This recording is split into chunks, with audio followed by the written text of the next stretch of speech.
السلام عليكم. معاكم اخوكم عماد. المرة دي بقى كلام شوية في نفس المنطقة اللي انا ساكن فيها، ونتكلموا شوية عن مواضيع كده خطرت في بالي من ناس اصحابي، يعني قالوا لي على الكلام ده، واهلي كمان يعني. اوكي، ان كيلو الفراخ البانيه وصل 200 جنيه. انا عن نفسي اصدقها، يعني بالنسبة للاسعار في مصر اصدقها يعني. اوكي، يمكن فيها مبالغة شوية، ممكن تكون 160 حاجة كده، بس أكيد في أماكن تانية بتبيعها ب200 يعني. أوكي، أنا عايز أعرف الكيلو ده ممكن يجيب قد إيه يعني الكيلو يجيب كام حتة؟ يعني أنا يوم ما أشتري أكل، إحنا بالباوند يعني نص كيلو، تمام؟ الباوند فيه قد إيه؟ يعني الباوند حاجة صغيرة أوي. يعني أنا لما أجيب مثلا لحمة مفرومة، لو هي 1 باوند نفرض يعني، ماشي أوكي، ما بتكفيش، لازم اجيب 2 باوند على الاقل يعني. تمام، وانت بتتكلم على شخص لوحده. يعني لو انت حتى هتوفر وماسك نفسك قوي، هتقضيك يومين يعني، بالميت هتقضيك يومين. اوكي، بس بالنسبة للموضوع في مصر، واخد بالك حاجة تانية خالص يعني. مستوى الاجور واطي جدا، الدخل واطي قوي، وفي نفس الوقت الاسعار غالية قوي قوي قوي قوي يعني. اذا كان الدخل واطي والاسعار غالية قوي قوي قوي، يبقى في مشكلة. على الاقل في امريكا الاسعار بتغلى، بس في نفس الوقت مش بتغلى الغلاء بتاع مصر. يعني مفيش مثلا غلاء يكون مثلا 1000% او 500%، مفيش الكلام ده. اوكي، يعني بالكتير في حاجات ممكن تغلى 50% مثلا، تحت توصل 50% ممكن. شفتها على بعض الحاجات يعني، زي مشكلة البيض والكلام ده. وبرضو اللحمة عندنا غالية، مش رخيصة برضو. اوكي، غلت غلت حوالي كام يا رب، 60% اللحمة. والفراخ برضو غالت شوية، حوالي 70%. بس في نفس الوقت الأجور بترتفع. يعني خلي بالكوا الأجر بيرتفع. يعني هم أصحاب الشغل هم عارفين إن الحياة غالية في أمريكا، بالتالي بيرفعوا الأجور. بالتالي مش هتحس بيها قوي زي ما انت هتحس بيها في مصر. يعني انا لسه اعرف يعني الناس اللي بتحشش جيب في بلدنا دول، يعني بيعملوا زي القرارات دي، مش فاهم يعني انه قرار ده انهم يخلوا الاسعار غالية بالطريقة دي، وبالذات في منتجات حيوية. يعني انا شايف الانسان اذا ما اكلش كويس صحته هتكون بايظة. الطفل لو ما اكلش كويس عليه العوض، يعني هتحصل له مشاكل، يعني اكيد هتحصل له مشاكل. اوكي، بالتالي يعني الاكل ده انا في رايي الشخصي كالماء والهواء، المفروض الناس تاكل يعني، لان الانسان مخلوق يعتبر حيوان عاقل. تمام، ما دام احنا حيوانات عاقله، تمام، لازم ناكل. اذا كانت البلد بتحرمنا من الاكل، يبقى نقعد فيها ليه بقى؟ ما ابسط الحقوق انك انت تاكل. تمام، لو انت مش لاقي تاكل يبقى الواحد يعيش ليه؟ ده رأيي يعني. اوكي، بالتالي يعني اللي انا بسمعه ده بيؤكد نظريتي ان مصر غير صالحة للسكنة، بأمانة غير صالحة للسكنة خالص نهائيا. ها؟ انا مش بتكلم بس على اسعار الاكل، انا بس بتكلم كمان ايه على الايجارات الغالية جدا في مصر. اوكي، العقارات الغالية قوي، ومش لاقي حد يشتريها كمان. اوكي، يعني هي غالية ومش لاقي حد يشتريها. اوكي، وفي نفس الوقت النظافة العامة، الهيجين زي الزفت في مصر. ناس كتير بتلبس جوانتي وهي بتقدم الأكل، يعني دي أمراض متنقلة في كل حتة. أوكي، يعني انا اخر مره كنت في مصر عييت جدا. انا عييت من طبق كشري يا جدعان. طبق كشري اكلته رقدني على السرير اسبوع، اقسم برب العزه، واثر عليا لحد ما وصلت امريكا وعملت تحليل وبلاوي. اوكي، بس ربنا ستر يعني. اوكي، بس يعني حتى المحل اللي بيبيع الاكل ارخص شويه تلاقيه محل وسخ. يعني مثلا انا فاكر لما اكلت الكشري ده، المحل مش فخم قوي زي محلات تانية، بس كان قريب مش بعيد. اوكي، قلت اكل عنده. بعد ما اكلته عيت. الناس قالوا لي بعد كده انا المفروض تاخد من محلات معينه. محلات معينه يا ولاد الكلب. محلات معينه، ولا هاكل محلات معينه ولا بتنجان. ماشي، وبعد كده سافرت. بالتالي الموضوع ده صراحه يعني كل ما افكر فيه بضحك. يعني حتى الاكل والشرب مش عارفين نجيبه، وفي نفس الوقت النظافه مش موجوده. طب ايه الموجود يا جدعان؟ يعني مش فاهم انا. يعني انا فاكر لما كنت في مصر، كنت ما اروح اصطاد سمك، كان يجي الواد على الحدود ده يغلس عليا باستمرار: رخص رخص رخص، ممنوع الصيد بالليل. مرة سألته ليه ممنوع الصيد بالليل؟ قال لي عشان المخدرات. واحد معاه بوصة هيجيب مخدرات ازاي بس يا جدعان؟ مش فاهم انا. الحكومة بتاعتنا متخلفة والمصحف. اوكي، مخدرات يعني بالطريقة دي ممنوع؟ طبعا. بالتالي يعني الموضوع حتى يعني بيقفلوا على البني ادم تقفيلة جامدة جدا، مش عارف تمارس هواية خالص. طب انا هقول لكم على حاجة تانية. انا مرة كنت بتكلم بقول ايه، ما الواحد يقع في مصر ويجيب عضوية في نادي كده نضيف، ماشي، كل يوم يقعد فيه. يشم هوا، حاجة على البحر يعني. تمام. والله رحت نادي اليخت، قالوا لي العضوية الفخرية من 20 سنة كانت بربع مليون. مبهرجش والله، كانت ربع مليون. دلوقتي يمكن فوق المليون. تمام. ده نادي يعني تعبان يعني، مش قوي يعني. نادي اليخت ده يعني اسم كده فطشة يعني، بس هو من جوه مش حلو قوي يعني. انا دخلته كتير. اوكي، مش حلو قوي خالص. نادي الصيد المصري برضه فطشة يعني، كان رخيص وقتها. دلوقتي العضوية حوالي نص مليون تقريبا. اوكي، اسمها عضوية فخرية. اوكي، متهيألي في مصر نفس الكلام، نادي الاهلي والزمالك والبتنجان ده كله. اوكي، وتخش جوه يبيعوا لك الاكل كانه الاكل ده سياحي، كانك قاعد في فندق خمسة فايف جوه يعني، فايف ستار، كانك قاعد في الهيلتون ولا في الشيراتون. اوكي، بالتالي يعني انت مش هتوفر حاجه، واخد بالك؟ ها، بالتالي يعني حتى المسكين الاداره او البيزنس في مصر عندهم تخلف عقلي، مش عارفين يعملوا بيزنس خالص نهائيا. يعني كمثال مثلا، اوكي، انا لما بخش محل في امريكا هنا بنشرب قهوة كتير. طبعا معروف القهوة دي مشروب شعبي يعني في امريكا. متهيألي اي حد يعني، مش بس امريكا يعني، اي حد بيحب القهوة. تمام. اوكي، يعني مفيش مخلوق في العالم ما بيكرهش القهوة. اوكي، القهوة بكام؟ ب3 دولار، ما بين 2-3 دولار بالظبط كده. تمام. بالتالي دي غالية قوي يعني. انت هتصرف كام؟ ما بين 60-90 دولار في الشهر قهوة بس. تمام. عندي مشكلة كبيرة. راح المحلات عملت ايه؟ قالت هنعمل عضوية، تدفع 7 دولار في الشهر وتيجي كل يوم تشرب كوباية قهوة ببلاش. يعني انا ادفع 7 دولار في الشهر، اشرب كل يوم كوباية قهوة. كل اللي اعمله ادخل التليفون بتاعي واعمل القهوة اشربها على طول، بس مرة واحدة في اليوم فقط لا غير. في محل تاني ممكن تشرب القهوة اكتر من مرة واحدة في اليوم، اسمه بانيرا بريد. البانيرا بريد ده انا هعمل عليه حلقة تانية. اوكي، القهوة بره ودايما فريش. تمام، يعني طازة.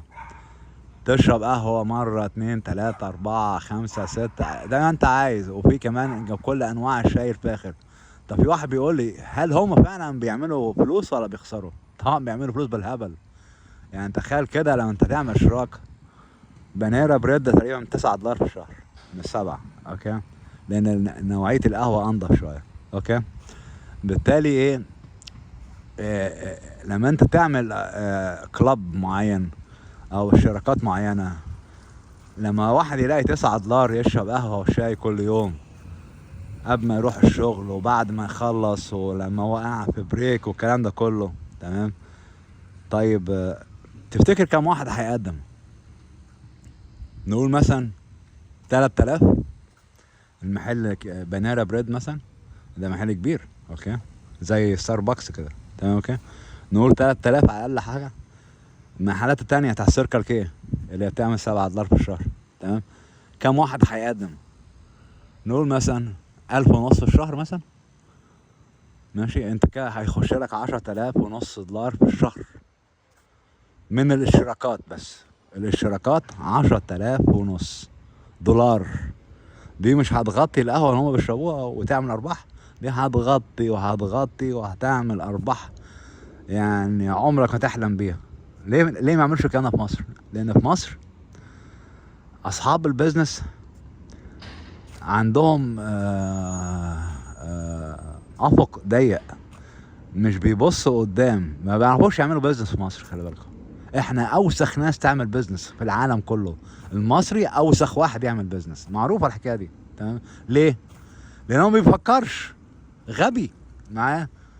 يعني انت فعلا يعني بتفكر ازاي تعمل اكبر دخل ممكن، ارباح ممكنه في الحال، وده غلط. انت المفروض ترمي لقدام، تعمل تخفيضات، تمام، تشجع الناس تيجي، وبعد كده انت هتعمل ارباح كبير، هتعمل ارباح كتيره. بس الارباح الكتيره دي هتكون دايما، يعني بدل ما تعمل مثلا 200% ارباح هتعمل مثلا 100% ارباح، تمام. هو ده اللي بيعملوه في امريكا، يقول لك اعمل ارباح بسيطه شويه بس هتكون ايه على المدى الطويل، مش هتقف، تمام. لا، في مصر يقول لك لا، انا عايز اجذر الزبون دلوقتي، انا لازم اخد منه الربح دلوقتي حالا.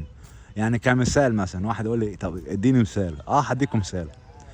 خش اي مطعم في امريكا عامل مطعم اسمه مثلا اوبن بافيه، يعني تاكل جوه والكلام ده، تمام.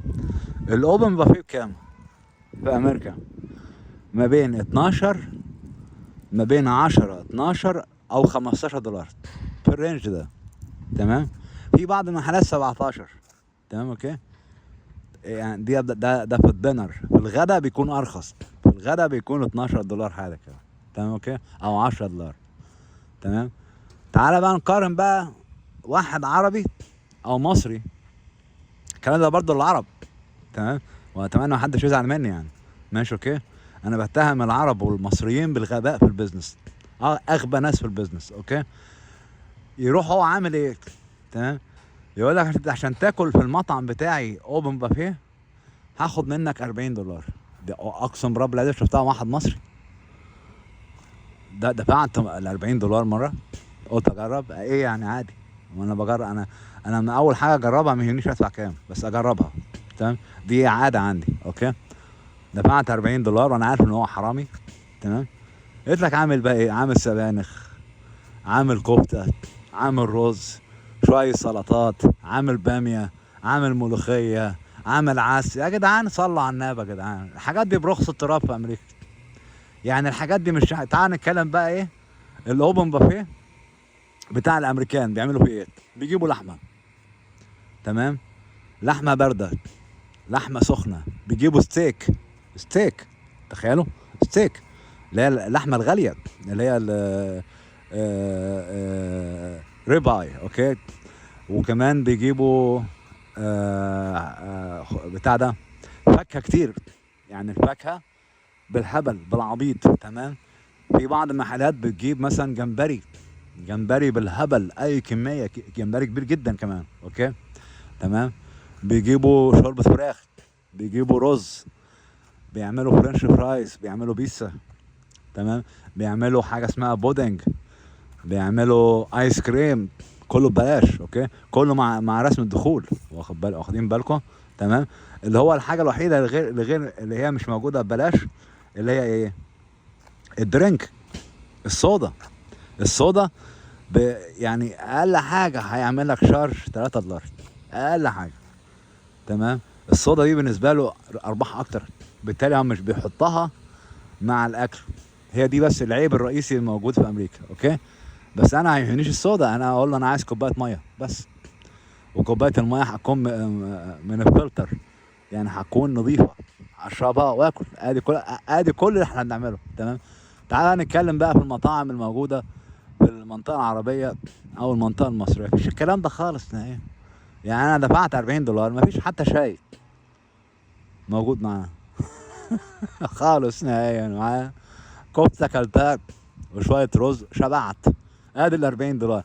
تخيل بقى كمية الارباح اللي عملها قد ايه، مهولة. طب تخيل بقى كم زبون خسروا بالهبل. اقول لهم انا، لان انا ما رحتلوش تاني، لان هو حرامي. بالتالي انا اروح له ادفع له $40 عند ام التيتي. روح يا حبيبي، احنا قاعدين في امريكا يا حبيبي، مش قاعدين في مصر. ماشي اوكي؟ ولا في مدينة النصر، ولا في حقيقة، ولا في الزمالك، ولا في جاردن سيتي. لا يا حبيبي. تمام. انت اسعارك غالية، وفي غيرك انضف منك واحسن منك واسعاره ارخص منك. تمام اوكي. بالتالي هم مش قادرين يعملوا بيزنس نهائيا. عشان كده الاسعار في مصر غالية، بسيطة قوي. يجي الحيوان اللي اسمه عمرو اديب ده، انا مرة فاكر كان بيدافع عن واحد بيقول لك ايه، المعارضة كانت بتتكلم ان في واحد بيبيع ازازة مية ب250 جنيه. طب ما هو اصلا عنده ايجار وعنده تكلفة عالية. ايه اللي مش عايز ما يروحش، واللي عايز حاجة ارخص يروح مكان ارخص. يا سلام، هو ده يعني انت بتدافع عن اللي بيعمله؟ يعني اولا الراجل ده حرامي، واخد بالك؟ دي نمرة واحد. اوكي.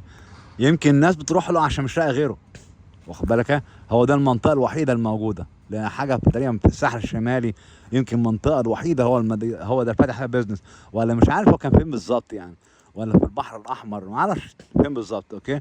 بس يعني لما هو يبيع إزازة مية ب250 جنيه، ده حرامي ولص. طب ما هو اللي فاتحين الأوبن بافيه في أمريكا، عارفين الإيجار بكام؟ المطعم يعني اقول لكم بس يا جماعه ما تخضوش، $40,000 في الشهر.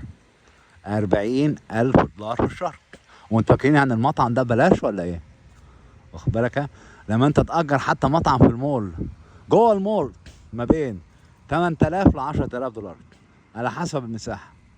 8000 ل $10,000 ايجار، ده غير ميه غير نور. تمام اوكي.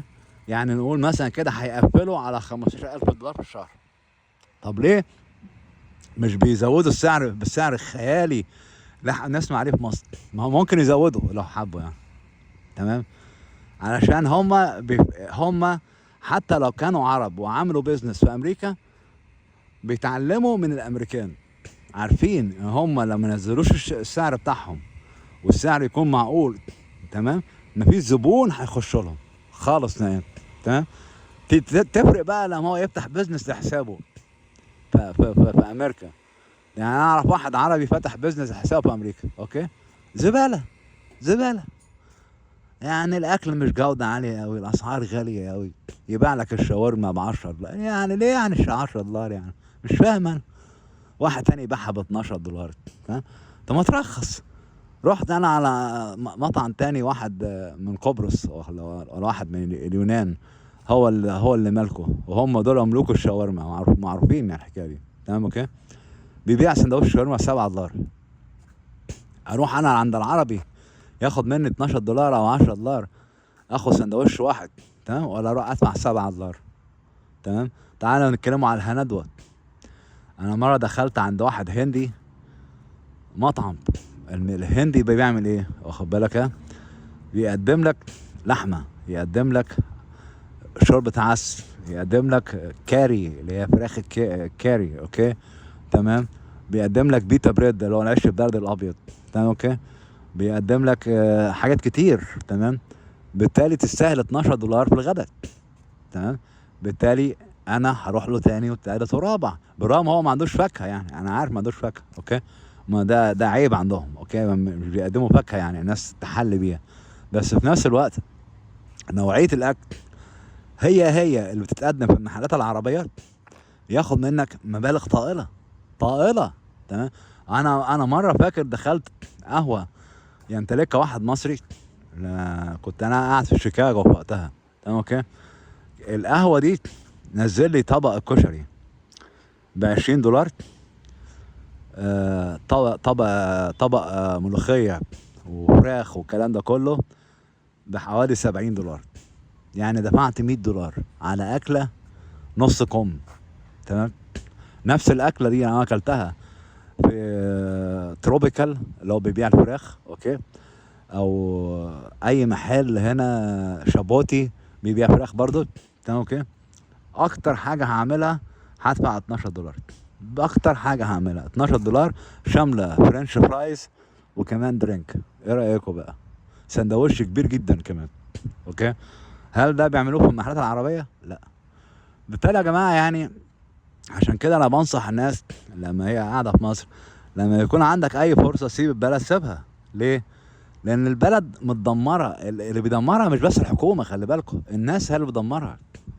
احنا عندنا العقليه، يعني العقليه في مصر حجريه، ما حدش فاهم اي حاجه، ويمكن الناس متيسه ما بتفكرش، او عندهم حاله غباء، او مثلا تخلف عقلي، ما اعرفش يعني، اوكي.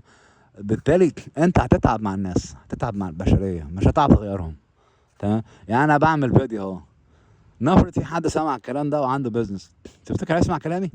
ابدا. هقول لك يا عم ده وضع قرن، يا عم مشيها، يا عم سيبك منه والكلام ده كله، خلاص ماشي، سيبك من كلامي، ماشي اوكي، واستمر انت بالاسلوب الغلط ده كله، ويبقى قابلني لو نجحت.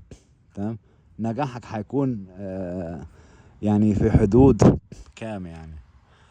حدود سنة، سنتين، 3، 4، وبعد كده هتخسر خسارة رهيبة يعني، اوكي. لازم الاكل يكون اسعاره متوفرة للناس كلها، لازم تكون الجودة عالية، لازم يكون في نظافة. تمام اوكي. لان لو كنت مش نظيف واخد بالك هتعين ناس. وحاجة تالتة يعني ودي مهمة قوي، لازم يعرف ربنا بأمانة. يعني احنا بنقلس على على الفايدة بالربا. تمام. الفايدة بالربا يعني في الشريعة الإسلامية معروف يعني والكلام ده كله. تمام اوكي.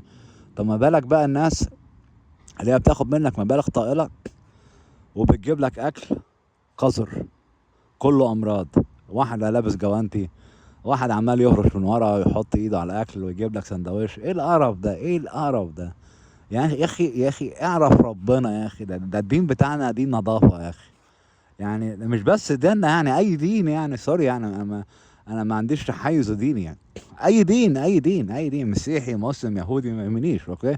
بس الدين معروف نظافة، اوكي. واذا ما كنتش انت نظيف ايه لازمة الدين اصلا يعني؟ إذا ما كانش حتى عارف يغيرك. لان المشكلة مش في الدين، المشكلة فيك انت. تمام اوكي. ناس يعني يعني خلق عقلية بيسموها ستاتس كو، يعني عقلية ثابتة ما لا تتغير، مش دايناميك، مفيش تغيير خالص نهائيا. تمام. معلش يا جماعة دوشوكوا شوية، واتمنى يعني ان انا اعمل حلقة تانية جوه المحلات لما يكون عندي وقت فاضي. واتمنى تكون الحلقة عجبتكم، والسلام عليكم ورحمة الله وبركاته.